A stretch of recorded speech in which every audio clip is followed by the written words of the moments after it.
To the Gold Star Hall ceremony. My name is Chad Garland, and I'm the director of the Memorial Union. Please silence all cell phones and electronic devices for the duration of the ceremony, please. And if you are able, please rise for the presentation of the colors by the ROTC Army Color Guard and our national anthem sung by the student choir.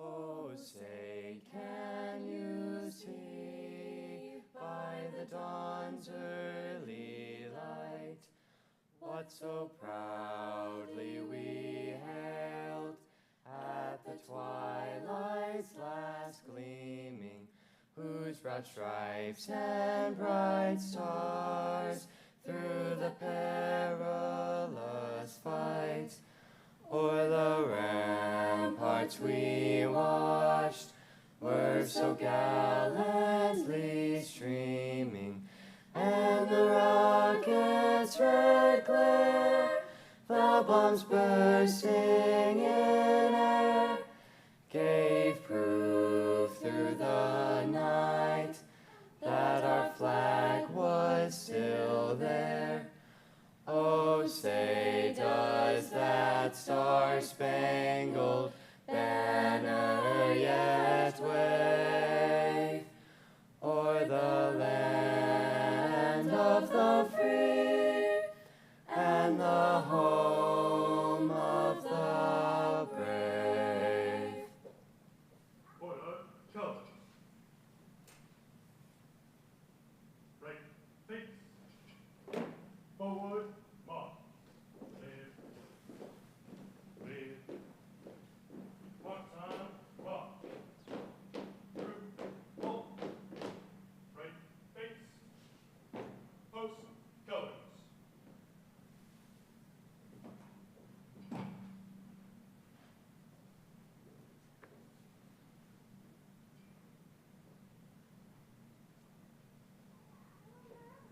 Clear, face. Forward, march.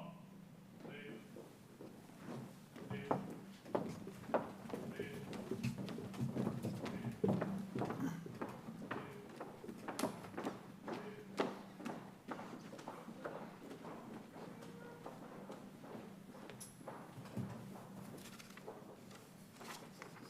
You may be seated. In 1928, the doors of the Memorial Union opened to a living memorial for those who selflessly protected the freedoms of our country. The Gold Star Hall ceremony is our opportunity to celebrate the lives of the men and women who paid the ultimate sacrifice for our freedom. Today, we come together to hear the stories of 3 Iowa State students who answered the call to serve our country and remembered the impact of these incredible members of the Iowa State family. A tradition within the military that builds a sense of belonging is to present a coin which signifies a person's connection to an organization. Iowa State University has designed a coin to honor this tradition and to help foster new connections. On one side of our coin is the gold star and the words which are engraved in the Gold Star Hall, "For thee they died," reminding us of our sacrifices of those who have gone before us. The other side reads Iowa State University and the motto, "Learning to return services to those who served us." We'll have a coin available for viewing in the Oak Room, directly in the back, after the ceremony. And then after the narratives about each of our honorees, the director of the Military Affiliated Student Center, Desert Storm Army veteran Sergeant Brady L. Talley, will give each family a coin to keep. It is meant to demonstrate our commitment and to serve as a reminder that these honorees are always a part of us. And we will continue to remember and respect each person whose name is inscribed on the walls of Gold Star Hall. Dr. Wendy Winterstein became Iowa State's 16th president in 2017, making history as the first woman and only the second alum to hold this role. Her remarkable career at Iowa State spans nearly 5 decades. During her tenure as president, Dr. Winterstein has advanced Iowa State as one of the most student-centric leading research institutes or universities in the country, where all students, faculty, and staff can flourish. After 8 years leading the university, she is preparing to retire in January. And while President Winterstein is unable to be here in person, she has shared this recorded message. Good afternoon. I'm honored to share my welcome to the Gold Star Hall ceremony. While I can't be there with you in person, please know I'm with you in spirit. This event is an annual opportunity for reflection and reverence for the service and sacrifice made by our fellow Iowa Staters. It is a time to share our deep gratitude to our veterans and current members of the armed forces, and to recognize the family and friends who provide love and support. Gold Star Hall stands as a living memorial to nearly 600 Iowa Staters who died serving in World War I, World War II, Korea, Vietnam, Somalia, and the global war on terrorism. We are deeply indebted to all those who have answered the call to serve.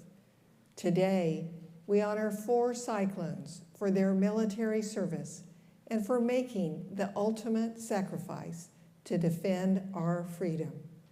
Army First Lieutenant Eugene Armstrong, Marine Captain David Myers, Army Captain Myron Pogue, and Navy Lieutenant Junior Grade Thomas Smith.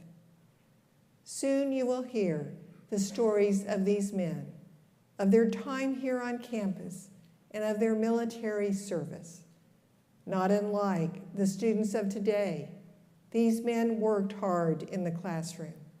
They were also involved in athletics, campus organizations, religious groups, and fraternities, and they believed in the importance of public service. These men and all of the individuals whose names are etched in Gold Star Hall deserve our respect and our appreciation. We offer our deepest sympathies to the family and friends of these service members, and we take heart in knowing that their Cyclone spirit lives on in the walls of the Memorial Union.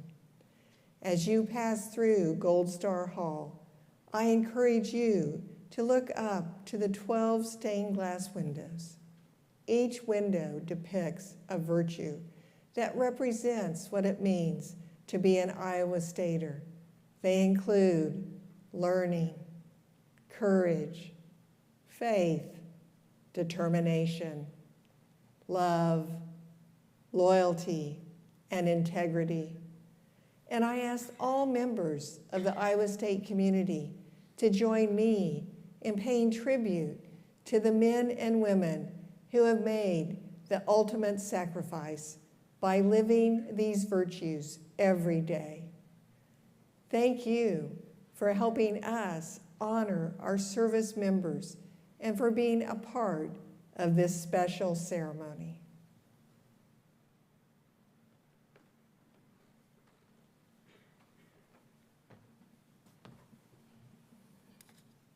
Next, I'd like to invite Dr. Sean Reeder, ISU Senior Vice President for Operations and Finance, to the stage. Dr. Reeder is a veteran of the U.S. Navy and served aboard a nuclear submarine.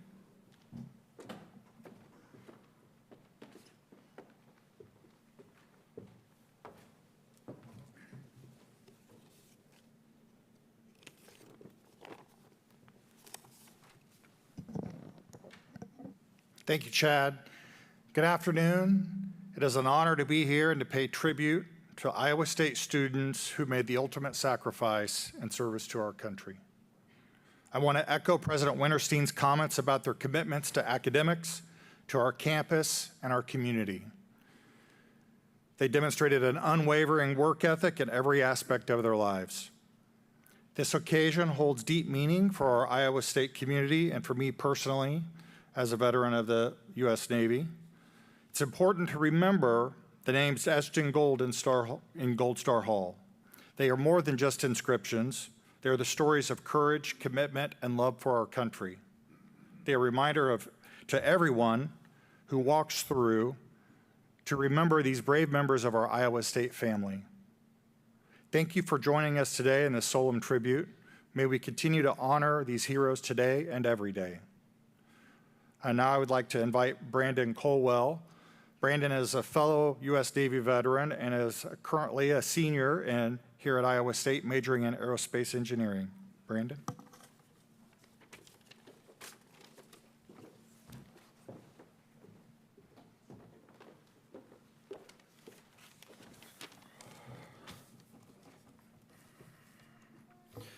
Thank you, Dr. Reeder. Good afternoon, everyone. My name is Brandon Colwell. I'm a veteran of the United States Navy. I was a nuclear machinist mate aboard the USS Carl Vinson for 7 years. That was probably the most challenging, but also the most rewarding time of my life, the perils and the mission that I was involved in and the job that I undertook. My path was not the most straightforward. Originally, in 2013, I came here to Iowa State as an incoming freshman in the Aerospace Engineering Department and as a member of the Air Force ROTC. 2 years in, wasn't doing that great in school. The Navy called up, said, we have an opportunity for you to do engineering on a nuclear side and to recover what grades you could and progress and mature. And it helped me be a far better person than what I had originally. More humble, a lot more experienced, and a lot more put together than I was at the time. I returned here in January of 23 and was on an island of my own. I had no ties to the community anymore. I didn't have much relation with the newer generation that was in the school. And I found the Military Affiliate Student Center upstairs as a lighthouse in the ocean. It was a place where I could find that camaraderie I had in the military that I had lost, as well as being able to find a group that I could transition from military life to civilian life with. Gold Star Hall started as a way for the university to acknowledge the sacrifice and dedication that alumni of the university made during the Great War to the preservation of free government and human liberty, as the quote outside the entrance alludes to. As time progressed and the world witnessed more conflicts, World War I, Korea, Vietnam, Somalia, and the global war on terror, more brave men and women answered the call, putting their lives on the line for their fellow man and what they truly believed in. The names etched into the very walls of Gold Star Hall, 597 in total, represent those that made the ultimate sacrifice for their country. Above the names on the north wall, a quote from John Drinkwater reads, "For thee they died, Master and Maker, God of right. The soldier dead are at thy gate, who kept the spears of honor bright, and freedom's house inviolate." Embodies the sacrifice these men and women paid and what they paid it for. Along the walls sit 12 ornately stained glass windows, each representing a virtue of society that these men and women fought for and believed in. Those virtues are learning, virility, courage, patriotism, justice, faith, determination, love, obedience, loyalty, tolerance, and sacrifice. These virtues live on in every student that enters these halls and later puts on the uniform. This hall not only serves as a memorial to the fallen, but as a living reminder to those who have taken up the call after them. It is a testimony to them and their effort to make the world a better place. It is a testimony to their families, with whom the legacy lives on. The hall stands as a testament to what we can be at our absolute best. Today, we honor 4 of those service members: Lieutenant Junior Grade Thomas Smith, First Lieutenant Eugene Armstrong, Captain David Myers, and Captain Myron Polk. Pardon me. Their stories embody not only what it means to be an Iowa Stater, but what it means to be an American. And we shall ensure that the legacy of these brave men and women live on and guide future generations. Thank you.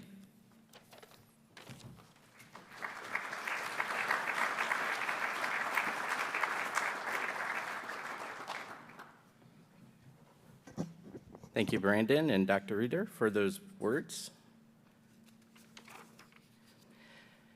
Today, we'll share the remembrances of 4 Iowa State students who gave their lives for this country.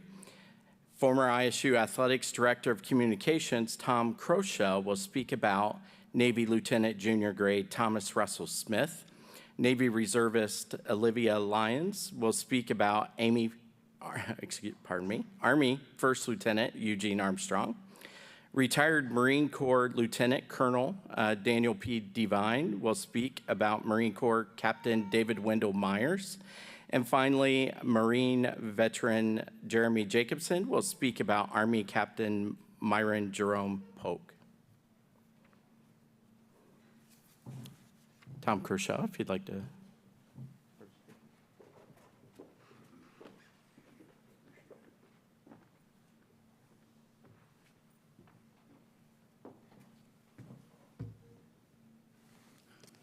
I am very humbled to be here today with many of you who have served and those of you who are here to honor those who have served and the people we're talking about today who gave the ultimate sacrifice.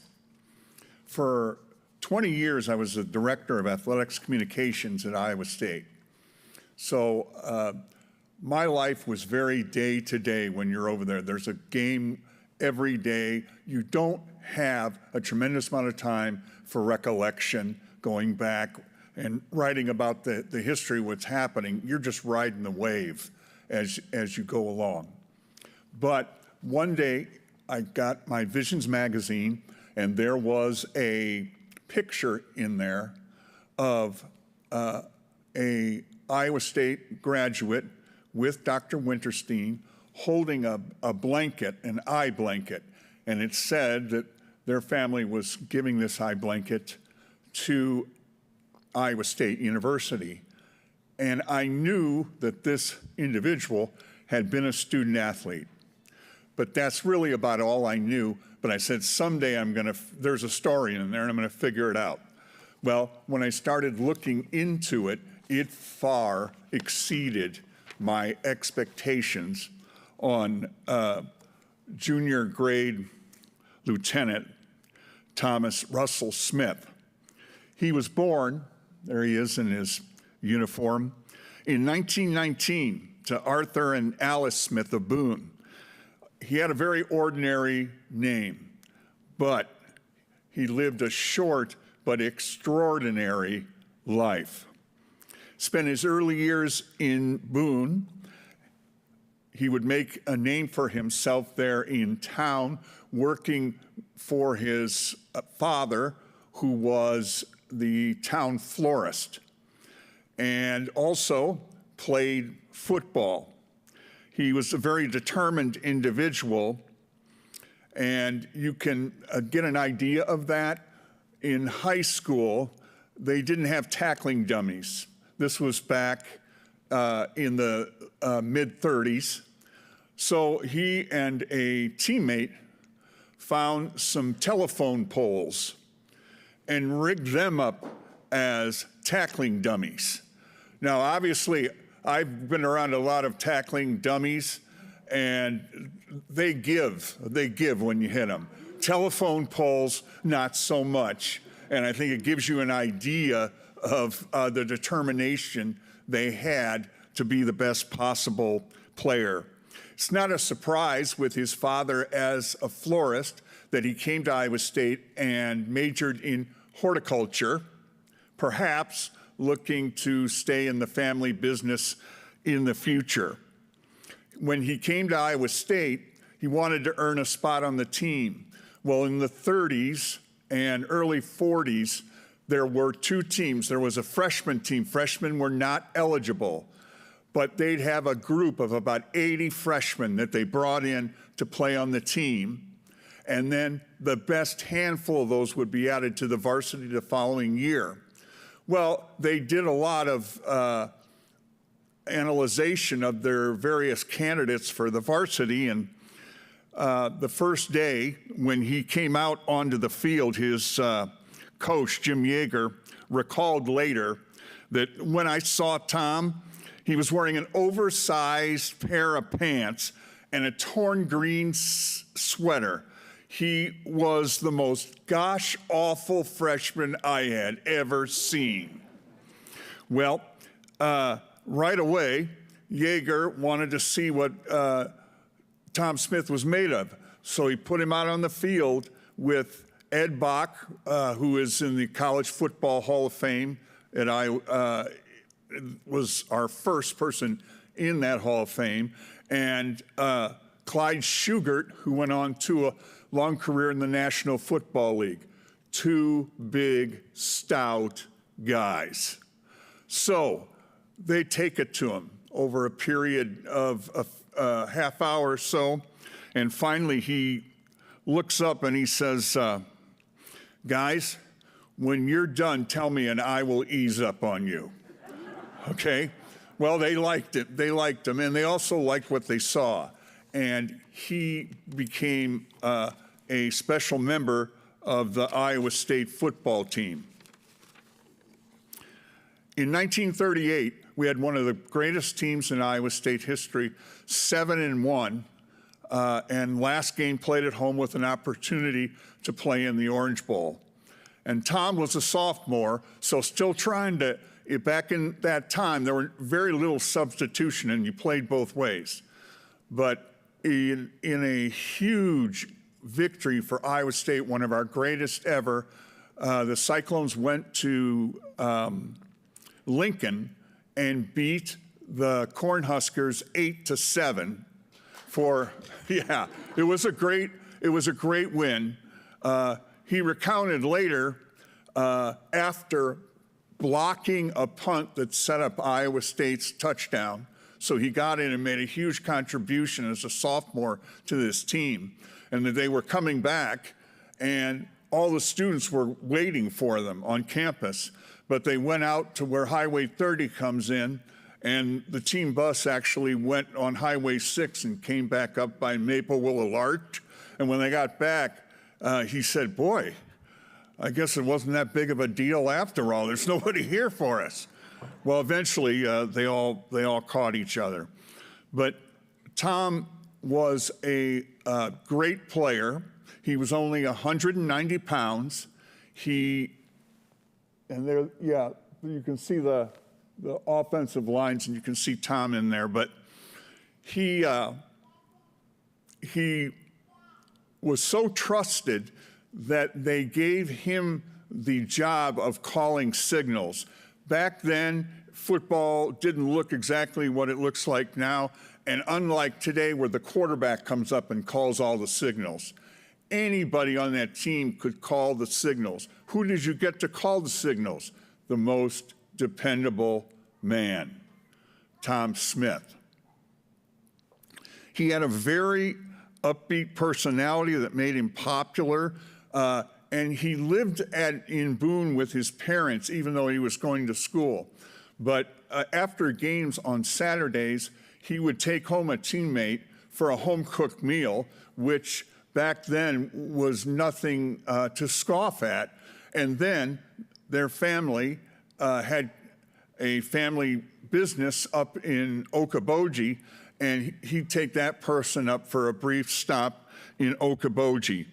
And so he was very popular with his teammates. In 1939, the Cyclones,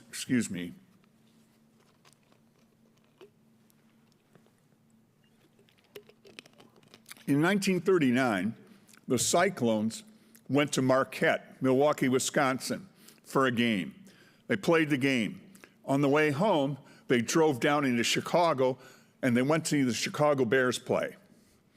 And during the game, there was a time the Bears had 4th and 2, and J.F. Edwards was our team doctor, and he's sitting next to Tom, and he's smoking a pipe, and it's really foggy from his pipe. But he asked Tom, well, what would you do right now, Tom, if you were coach? He goes, I don't know. The first thing I'd like to do is get rid of that pipe. So you can see he had a quick, sharp sense of humor. He liked to tell stories, but he was also he had a very serious side. Academically, he stood out, and he, for years in the 30s and 40s, in this room, every Saturday night, there was a dance, a college dance. And so they'd have a big band in there. Well, Tom's thinking, his dad they have all these corsages, so he'd get a huge bunch of corsages, take them here, and then sell them to male students, like, don't you want to give your girl a beautiful corsage tonight? He was always thinking. He said, a good day's work never hurts anyone. The trouble with so many fellows is they ride the gravy train through college, and then they're not ready to take the knocks after they get out. He, for his time, was slightly about average in terms of his weight. By his senior year, he weighed a whole 190 pounds, and the Cyclones were playing Oklahoma. His foe weighed 260 pounds. But Tom, very determined, stayed after him, play after play after play, until the big Sooner went to the ref and said, tell this guy he's too rough. He's playing too rough. And Tom looked at him and said, you're 260 pounds? If I was worried about that, I wouldn't go to the ref about it. And you can see it never ended. He called the coin flip before every game. And his senior year, they won every coin flip with him calling the coin. So he asked the coach if he could keep that coin at the end of the season. George Vinker, Iowa State's athletics director from 33 to 45, a man of few words, said, Tom was a manly sort of fellow with a lot of personality. He was very level-headed, but he loved a joke. No doubt, Tom was ready for anything. He was our captain and named our athlete of the year. That doesn't happen by accident. He, just before, when his football playing years were done here, on March 31st, 1941 here, there was a fire in the agricultural engineering building. And to show you what kind of guy he was, yes, the firemen are there and it's a big fire. And so he decides, well, I gotta help. So he just ran straight up onto the roof and got an axe from a fireman and started hammering away on the roof because they were trying to get that to fall in. And in the process, he stepped on a nail that went through his foot, but he didn't finish until the fire was extinguished. Like a lot of individuals, on December 7th, 1941, Tom's job, Tom's life turned on a dime. Pearl Harbor. He graduated in 42 and joined the Navy, and he enlisted into the service as an ensign in the Naval Reserve. At that time, the Army did not have the planes necessary to scan the north and the east and west coasts of the United States. They needed something else, and they went to lighter than air vehicles, dirigibles, some people call them blimps, and their job was simply to fly up and down the coast and see if they could see a Japanese submarine or a German submarine.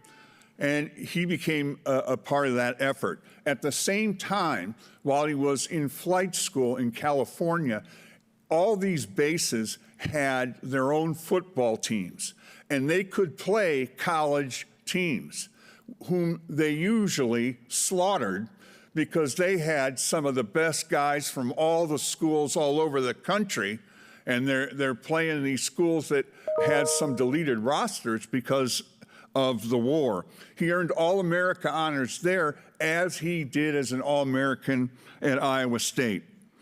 So he was then posted in California, and his dirigible was on a night mission. This was a training mission, and these missions were dangerous. For example, they didn't have the radar to use, and his crew took off near Los Angeles and went out over the ocean. But you have to remember, LA was blacked out. If you're up there flying above, you can't see anything. There was Catalina Island that was off the coast, and they were flying above that island, but they didn't know it. The blimp crashed into the side of a hill. Fortunately, everyone survived the initial crash, but when they were walking around trying to assess damage and see how everybody is, it exploded and killed all but one of the individuals who were on the crew of that blimp, the K-111. He said that,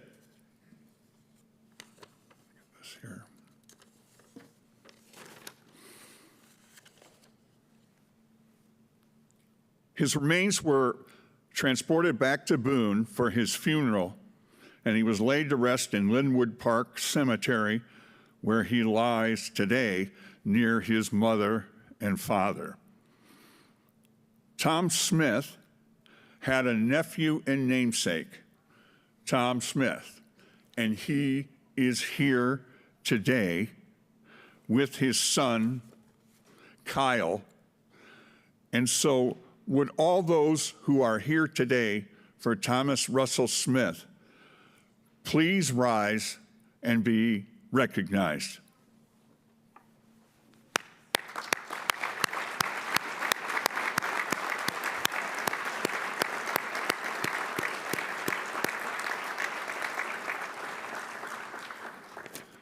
Thank you very much. It is a privilege to tell his story.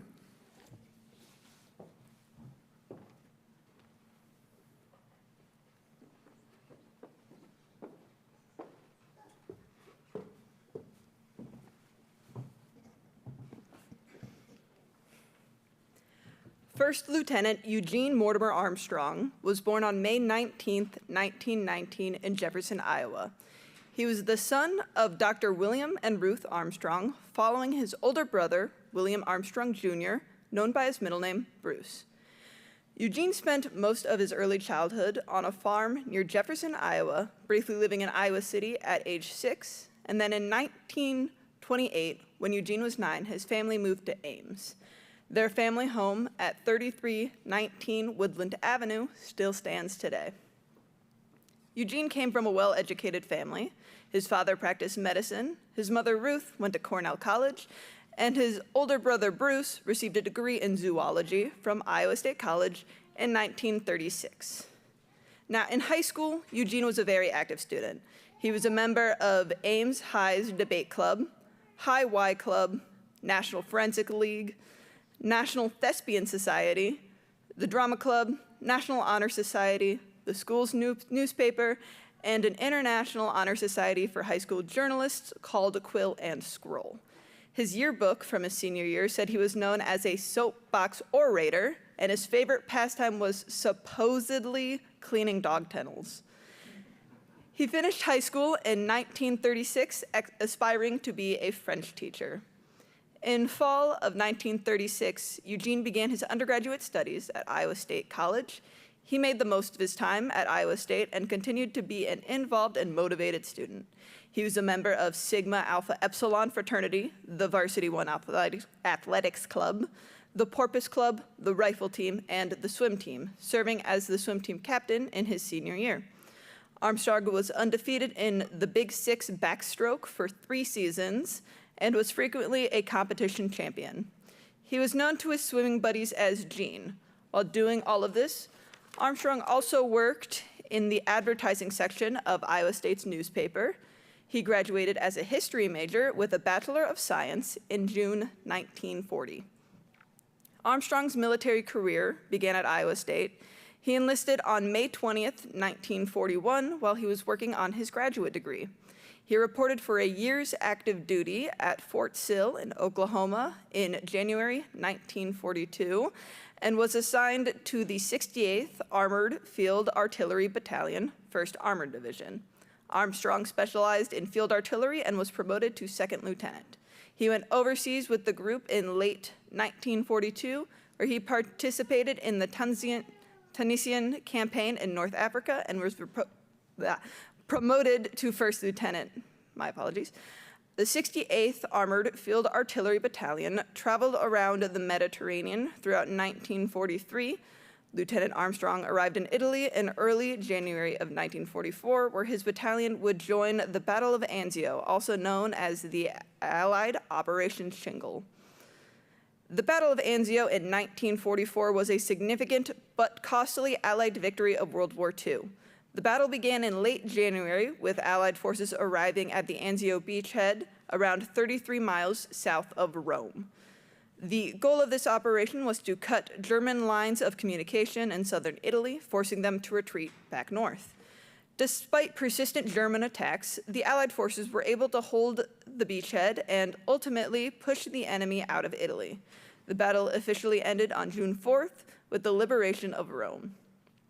Lieutenant Armstrong served as a pilot on an observation plane for field artillery for the duration of his time at Anzio. While flying over the beachhead in late March, his plane was shot down. He was pronounced dead on site on March 26th. He was 25 years old.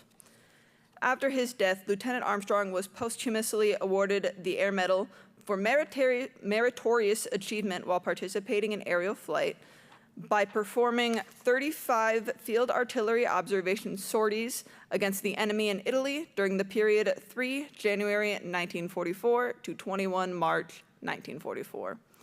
2 years later, his brother William named his first child after Eugene. The nephew went on to serve the Army during the Vietnam War. Lieutenant Armstrong had been temporarily laid to rest overseas in an American cemetery and was brought home to Jefferson County, Iowa in 1948. A year prior, unbeknownst to the family, the barracks of the 3rd Reconnaissance Squadron of the 12th Cavalry and 3rd Armored Division in Büdingen, Germany, were named in his honor. His mother, Ruth, not hearing of the honor until 1964, visited the barracks in 1965. Here in the Midwest, she said, we forget, even I who lost a son, that a career in the Army can be such a proud thing. After her visit, an Iowa flag was sent to the barracks to be hung in the mess hall. After over 60 years of use, in 2007, the Armstrong Barracks were handed to the German government and currently serve as a reception facility for refugees.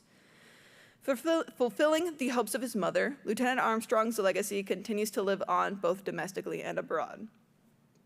I hope the name Armstrong will become a symbol for all the people who died for their country, said Ruth. One can hope that somewhere along the way, Lieutenant Armstrong had the chance to teach some fellow soldiers French, or even gave a motivational speech upon a soapbox. Eugene, 1st Lieutenant Armstrong, from the Armstrong Barracks in Büdingen, Germany, to his name carved into Iowa State's Gold Star Hall, the sacrifices that he made will not be forgotten. The Armstrong family is unable to attend the ceremony in person, so would all those who are able please stand to honor Eugene Armstrong and the Armstrong family.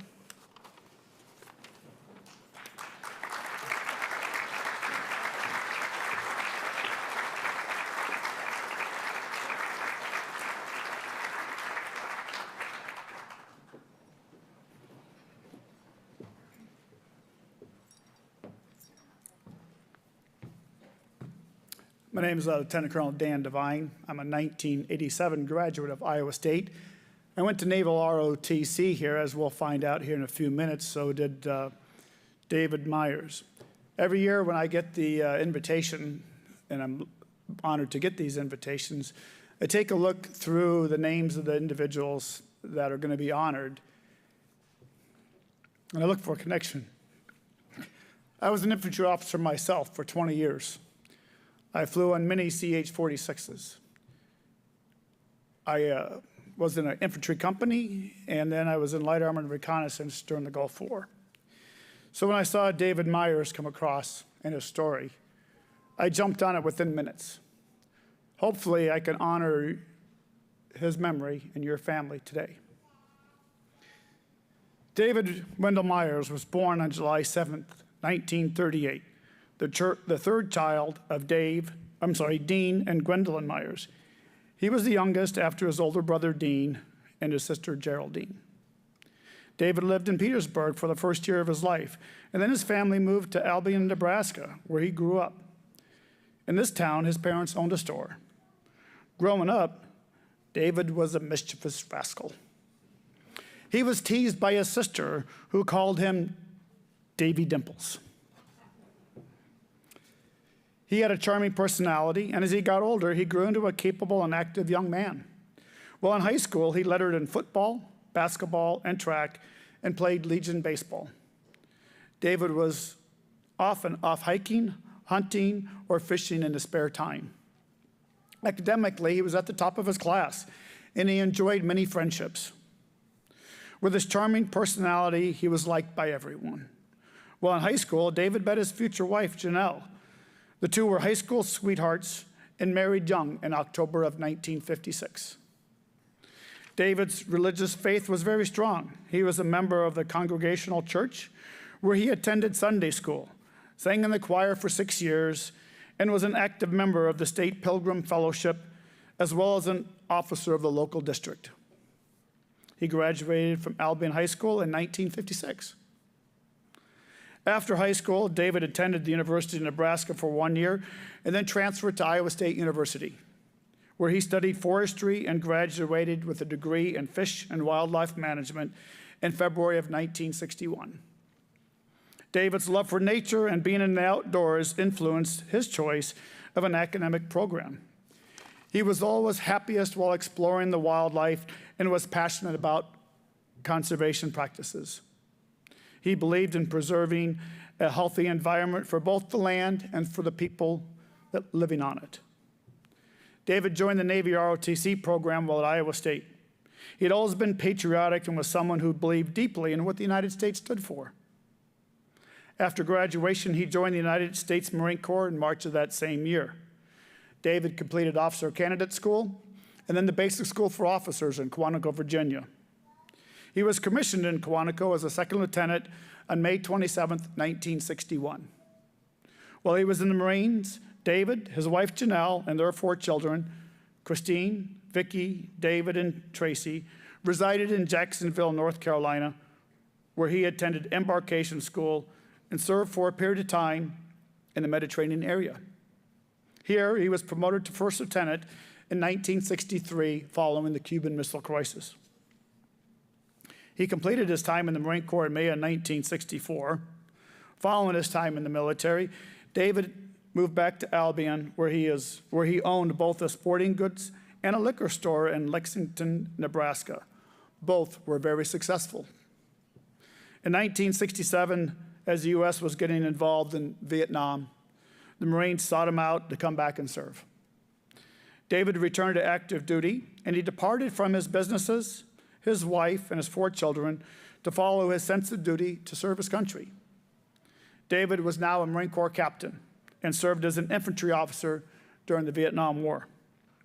While he was stationed at Camp Pendleton, David and his family lived in Oceanside, California. In November 1967, he moved his family back to Albion as he was deployed to Okinawa, Japan, where he served until July 17th of 1968. At this time, he was transferred to Vietnam, where he served as an officer in Kilo Company of the 3rd Battalion, 5th Marines, part of the 1st Marine Division. Throughout both his times in the service, David believed that he could make a difference. He took leadership easily, the kind that made his fellow service members willing to follow him anywhere. Captain Myers went on his final mission on November 20th, 1968 in Quang Nam, Vietnam. He was on a helicopter mission to land assault troops for Operation Mead River. 40 to 50 CH-46 aircraft were used for the assault, and almost all were hit by enemy fire. During the mission, his helicopter was shot down on Hill 55. While some of the men survived, 5 men died in the crash, including David, who was just 30 years old. Operation Mead River was a coordinated search operation in Quang Nam province. The operation aimed to control the area, prevent escape, and gather intelligence. It resulted in 108 Marine losses. At the time of his death, David was just 3 days shy of fulfilling his combat duties in Vietnam. He planned to be home for Christmas with his family. He received a Purple Heart, along with a Combat Action Ribbon, Marksmanship Badge, National Defense Service Medal, Vietnam Campaign Medal, Vietnam Service Medal, Marine Corps Presidential Unit Citation, and the Vietnam Gallantry Cross for his years of service. Also, in the back, you will notice that he also received the Bronze Star with a Combat V for valor and bravery. Although David's life was cut short, he is remembered for his kind and positive demeanor, his loyalty to his family and to his friends, his strong faith and ability to never lose hope. He is buried in Rose Hill Cemetery in Albion, Nebraska, and his name is on the Vietnam Memorial Wall in Washington, D.C. It can be found on panel 38W, line 19. Today we have with us David's sister Jerry and 2 of his children, David and Tracy. Will those that are here today to recognize David Wendell Myers please stand and be recognized?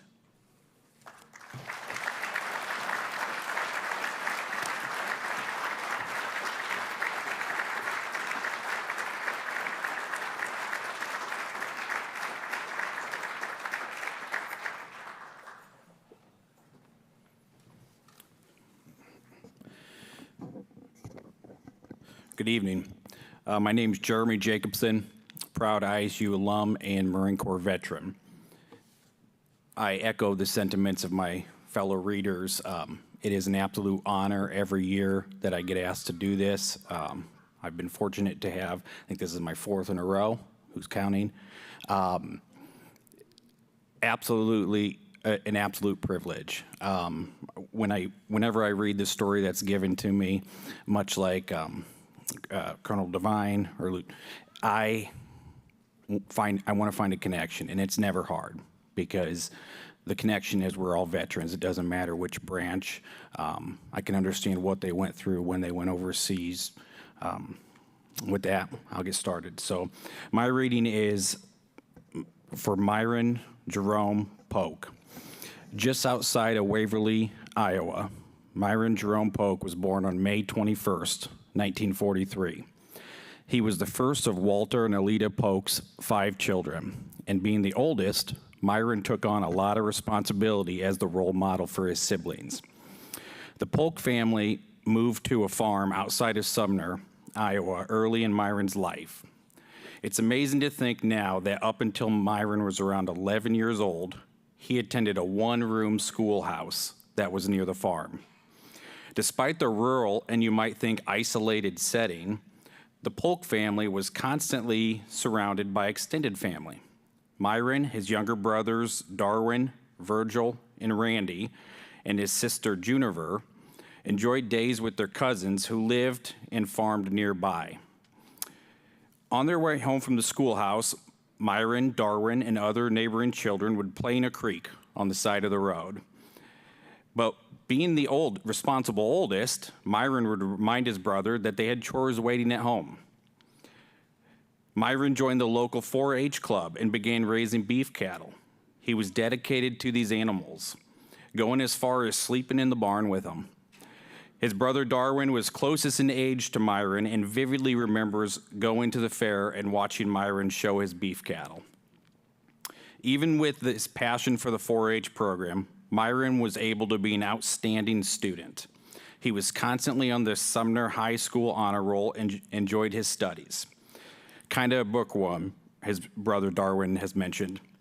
In high school, Myron continued in 4-H and enjoyed school activities. He was on the play crew and was a reporter for the FFA program. He briefly was on his high school baseball team in 9th grade. He ultimately developed a passion for boxing. This is my favorite part here. His parents had purchased a set of boxing gloves for the boys, and these fights became a common way for the Polk boys to settle arguments. Now, visiting with his family earlier, they said it didn't work, though. So anyone with a bunch of boys knows. Myron graduated from high school in 1961.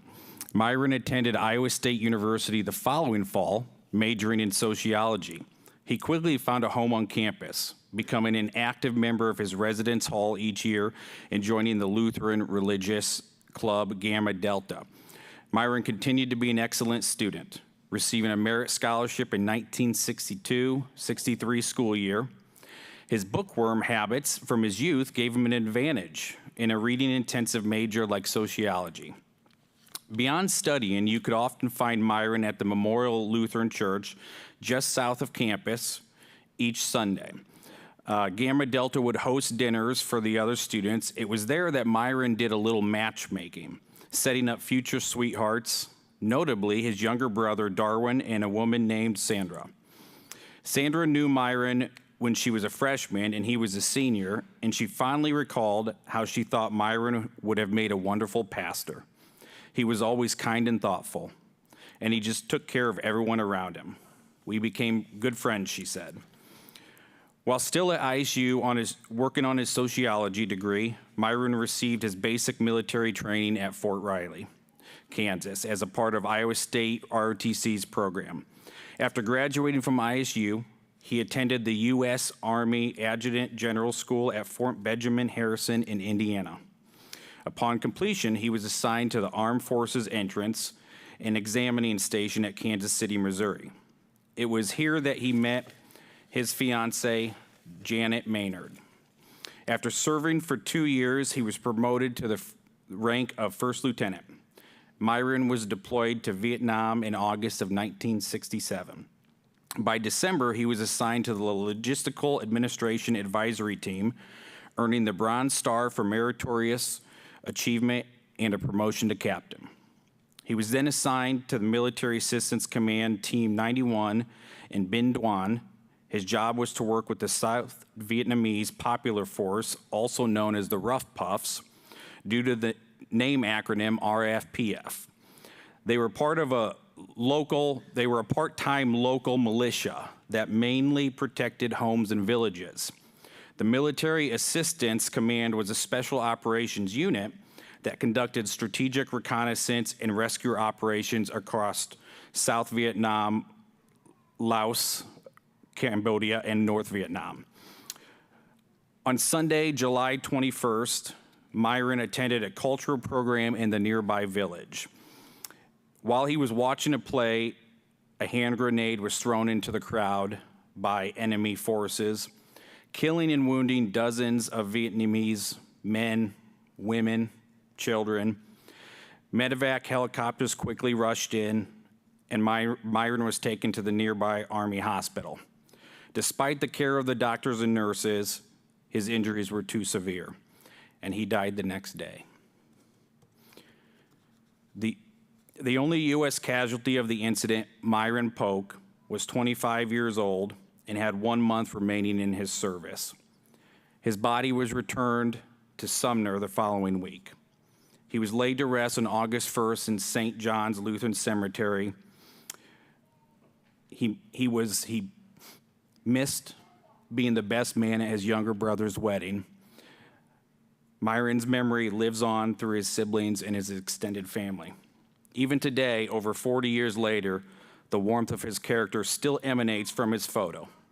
You can feel the love of that sweet boy who slept in the barn alongside the cattle and walked with his brothers to school, and the generosity of the young man who helped guide underclassmen through college, and ultimately, you understand the faithfulness and dedication that is the mark of a true soldier. Here today to honor Myron are his siblings Darwin, Virgil, Randall, and Juniper, and their families. Would all those of you who are here today for Myron Jerome Polk please rise and be recognized?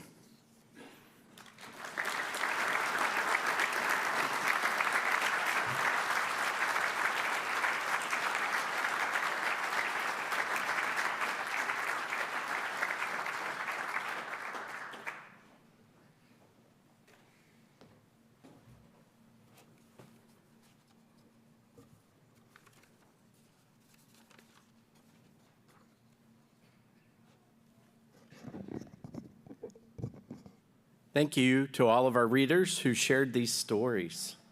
Let's remember our honorees with a moment of silence.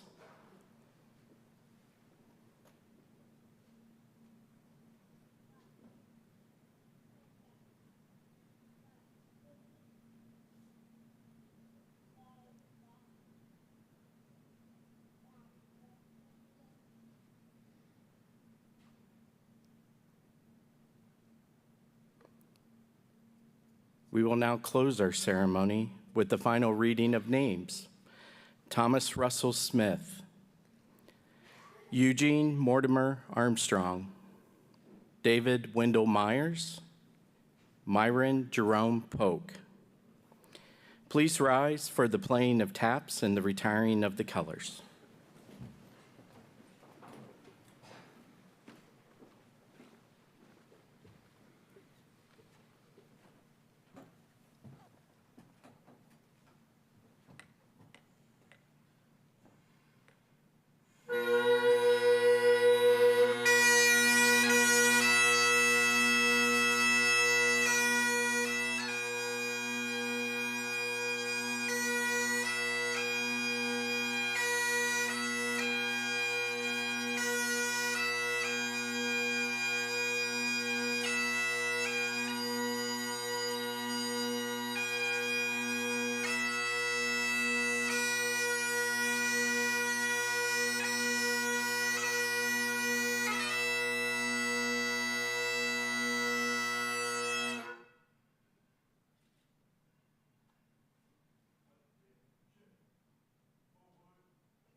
You may be seated. Since the inception of the Gold Star Hall ceremony in 2002, the role of the Memorial Union Director in partnership with the Military Affiliated Student Center has been to ensure the legacy of the Memorial Union's purpose and to ensure our veterans and their families know that we will always remember them for their service and their sacrifice.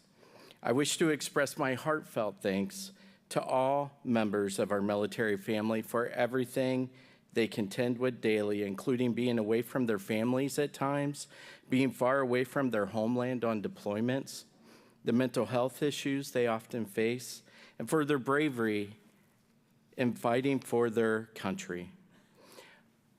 I appreciate this ceremony and this building standing as a testament that military service means something to us here at Iowa State.